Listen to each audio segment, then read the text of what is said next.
right? But it can make the room very dangerous if it fills up with oxygen, all right? Some torches that we have that are made by Smith, we can turn off any gas first that we want, but typically on traditional old-fashioned torches, the fuel goes on first and it goes off first, right? So we're done cutting. Typically here at Laney, we would leave this oxygen valve turned on until the end of the class, and we would leave our natural gas compressor turned on at the end of our cut until the end of the class, right?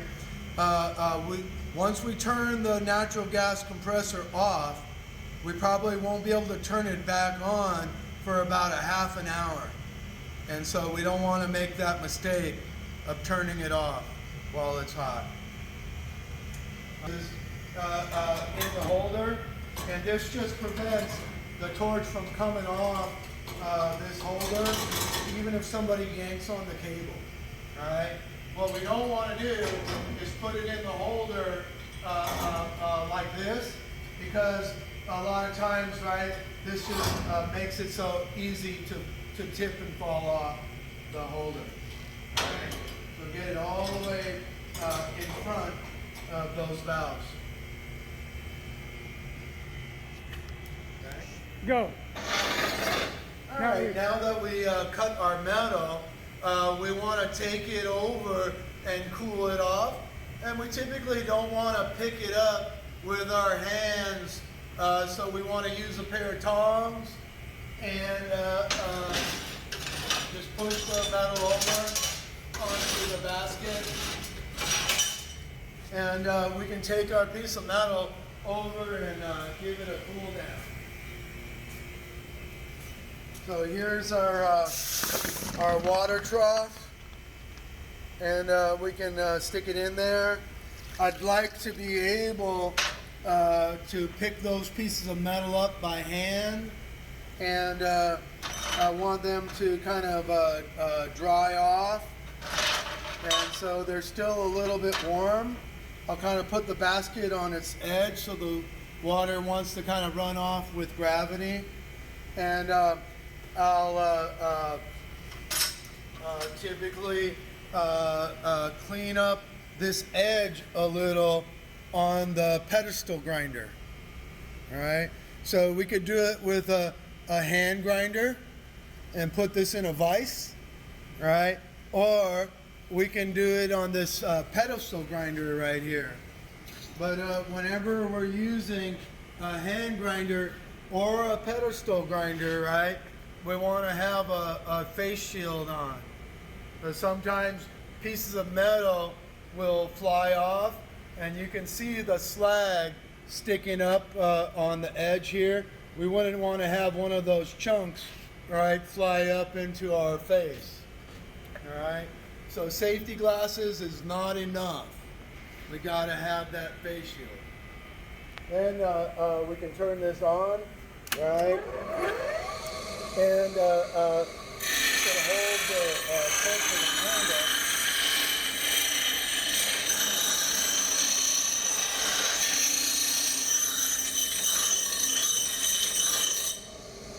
And just take off the big chunks of metal, right?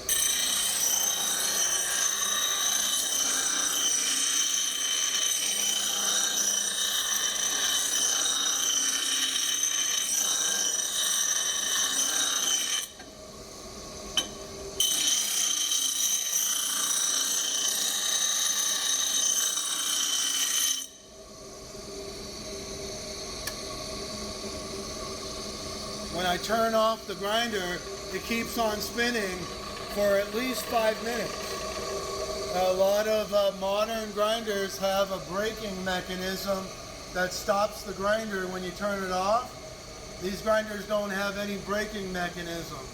So a lot of times people think when they turn it off that it's still on, but it's off. So now I have a piece that's cleaned up and ready to join to a flat piece of metal to make one side of my X plate.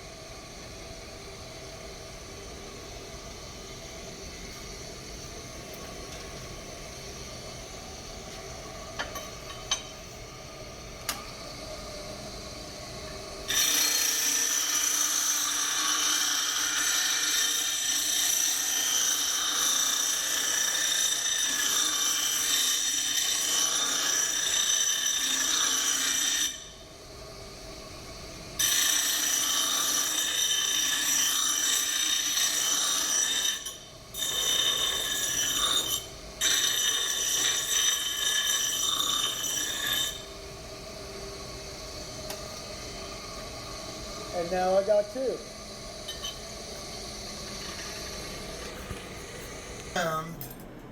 So here I am in the welding booth, and I have everything I need to weld. I got some 7018 rods out of the oven, and these are about 250 degrees. So when you get them, you should have a pair of gloves on, right? And then I have myself a hammer and a brush. And I tell people, I say the brush is kind of optional, but you wouldn't want to weld without a hammer. If I didn't have a hammer, I would just go home, all right? And I wouldn't even practice welding. Typically, we want to keep our rods underneath the machine. And so the machine has a little space underneath it, all right? We also have a couple of places where we can hang our electrode holder. One of them is right here on the machine, and the other is on the wall. We got some hangers here. Never put your electrode holder on top of the table or hang it on anything on the table, because our table and our pole are grounded to the welding machine. If we put it on top of the table, we might cause it to start welding and create a bright light, right, when we don't have our helmet down. And so I'm going to turn on our machine, and I'm going to set it to about 125 amps. And so I flipped open the front of our machine, and I can see that it's set for stick welding. Right, and it's booting up right now, and it's set at 100 amps. And so I'm going to turn this knob and take it up to about 125, and I'll check the arc control by pressing this button here, and I'm going to turn our dig, I'm going to turn it up to 25 also. And the manufacturer recommends somewhere between 20 and 30 for 7018 rods for our dig setting. All right, and on this machine, they call the dig setting arc control. But when we press the button, we see the word dig. All right, so we're basically all set up. The next thing that we'll check is our polarity. So I'll grab my electrode holder, I'll follow the cable back, and I can see that my cable is electrode positive. And I'll grab the cable and make sure that it's twisted in there nice and tight. If these connections here are loose, they'll heat up and even sometimes melt. All right, they'll get so hot.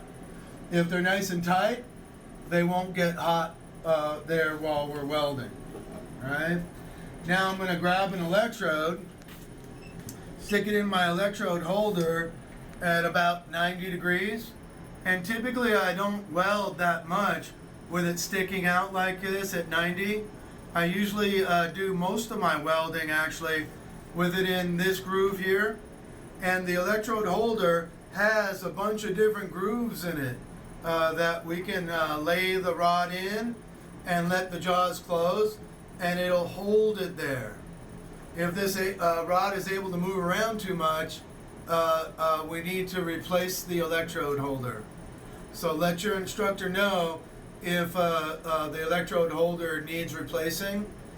we do have spares lying around. So now my machine is on, right? I got an electrode in there. If I touch the table right now, it'll start welding. So I have to be real careful. I'm gonna put the electrode on my leg. I'm gonna grab a plate and I'm gonna stick it off the edge of the table. The reason why I'm sticking it off the edge of the table is I don't want to weld to the table, the plate, but I want to melt this plate right here on the end. So when I go to weld, I'm going to hold this plate up and then I'm going to come in and try to tap it right there and just get a weak connection, just a connection strong enough to hold the plates together without me having to hold it with my hand. All right? And so I would hit that right there and give it what we call a tack weld to hold that together. I think we'll have to turn off the video right now because it's so bright, and then we'll turn it back on after we get the tack. All right, so we got a tack down there on the end, right? And it's holding the plate together with just this one tack.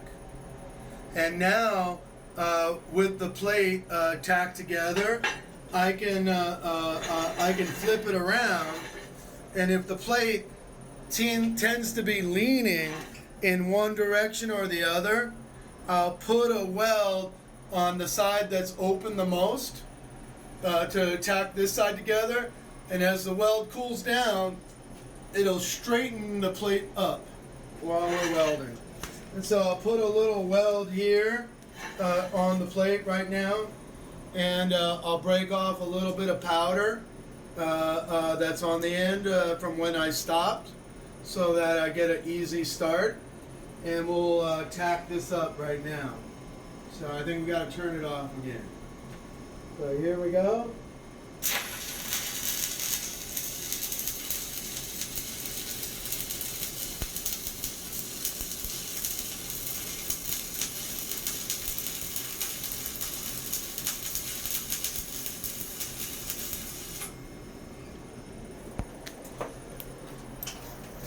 So this weld here, as it cools down, right, will slowly pull this plate back up to being straight.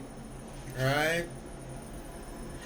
Right now it's still leaning a little bit, right? But as we weld, put more welds on there, it'll pull it up more and more, right? So now that I got this plate on, I'm ready to put on the second plate. And typically when I go to put the second plate on, I'll wrap my hand around it and lean it over the X plate with my wrist resting on top of the bar, right? And just like we did before with the first plate, I'll come in and I'll try to tack it right on the end. And when I tack it on the end, it doesn't pull the plate in any one direction. It'll just stay there relatively straight. All right? So I'm going to tack this now. And we got the second plate tacked on. It's only held on with one tack. And sometimes when I look at this end here, the plates aren't in proper alignment. And so I'll take my hammer and knock it one way or the other to try to get them to be in line. The better we make our X plate, the easier it is going to be for us to weld on it while we're learning. If our plate is put together very sloppy, then when we go to practice welding, right, it's not going to be as easy for us to learn. So take your time, try to get it right, right, and it'll make your practice while you're filling this up go a lot better. Now that I've got this second plate on, I can actually, without even putting the second tack on the opposite side, start welding. And as I weld across, right, I'll be tacking, because I'll start on the side that doesn't have any weld, and I'll weld across to the side that I tacked, right, and I'll kind of tack it and weld it all at the same time, right. I would look at the plate and see which way it's leaning, right, to figure out which side to weld on first. So my first weld on here is going to be flat, and when I weld flat, I want to drag my electrode, right? So I want to start from far away and move towards myself. And typically when I move towards my eyes, I can always see in front of the weld. And when I can see in front of the weld, typically I don't make as many mistakes. All right. So I'm going to sit here. I'm going to use two hands. I'm going to come down. This electrode holder is going to be kind of flat. The rod's coming out at an angle, and I'll drag it across. Having the rod at this angle will help to keep all of the slag behind the weld and prevent slag from running out in front of the weld, right? I need to keep the rod very close to the metal. If I lift up at all, slag will be able to run underneath the electrode. All right, so let's run a bead. I have an X plate on my table, and I got it set up for welding flat, right? And I could weld on any one of these sides, right? And what I'm wanting to do is to weld inside of a V groove, right? And so I don't want to be practicing at this point T-joints, which would be like this. I want to do V grooves, because when we do a test or we weld two pieces of metal, usually we have a beveled joint that we fill up that's a V groove. This V groove happens to be at 90 degrees, and when we do test plates, they're usually at 45. Okay? So I got an electrode here, machine's turned on, and I'm going to start welding and drag this electrode across the plate while I look down and watch what's going on. I have a little bit of a gap here, and so I'm going to try to fill it in. I don't want to make too big of a weld, the first weld. I'm just trying to get these to join together. Alright, so let's go to weld.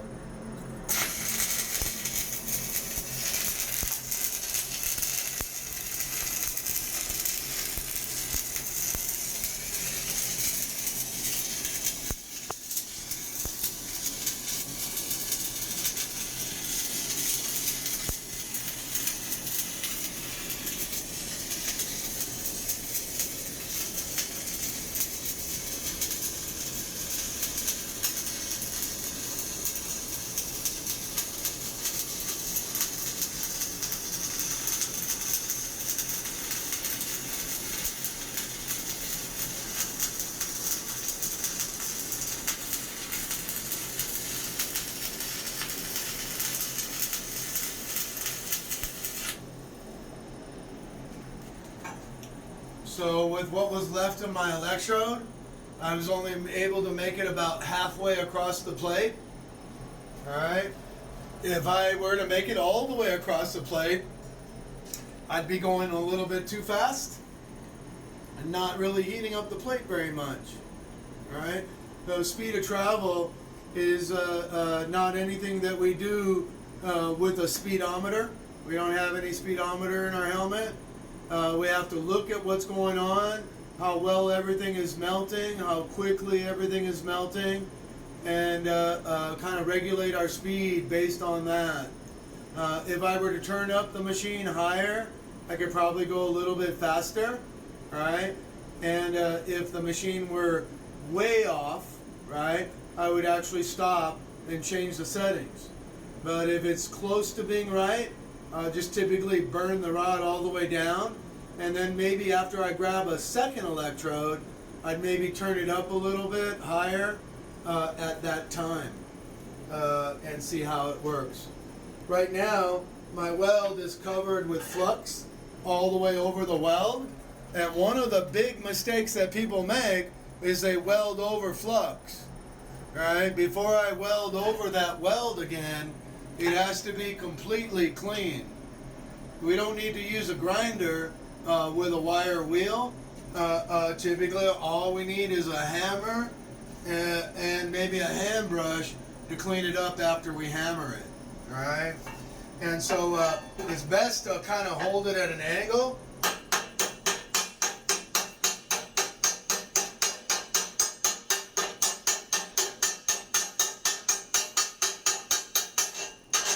And then work our way across the weld. If when we hammer off the powder, the weld looks real powdery on the top, then typically not all of the flux is floating up to the top of the weld, right? And either we're going too fast or we don't have the machine turned up quite hot enough, right?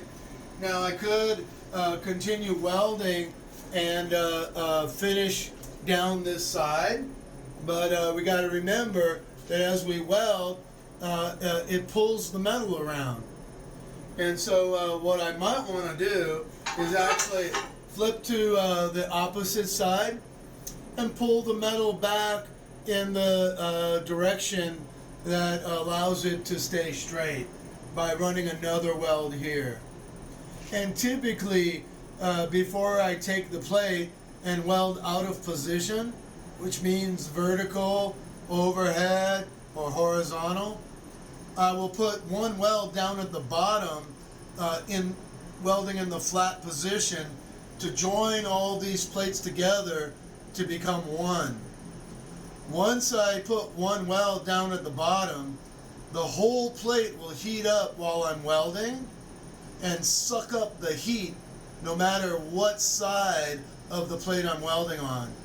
And when I go to cool it down, right, it will cool the whole plate down evenly. If I only tack on one plate and start welding, it'll get very difficult to attach the second plate later, and the plate will overheat more when you're practicing. So these sides here on the X plate act like a radiator, and they help to cool the plate down, absorbing the heat from the weld as we practice. So we want as much metal on there and for it all to be connected to suck up that heat while we're welding. Now let's try connecting a handle.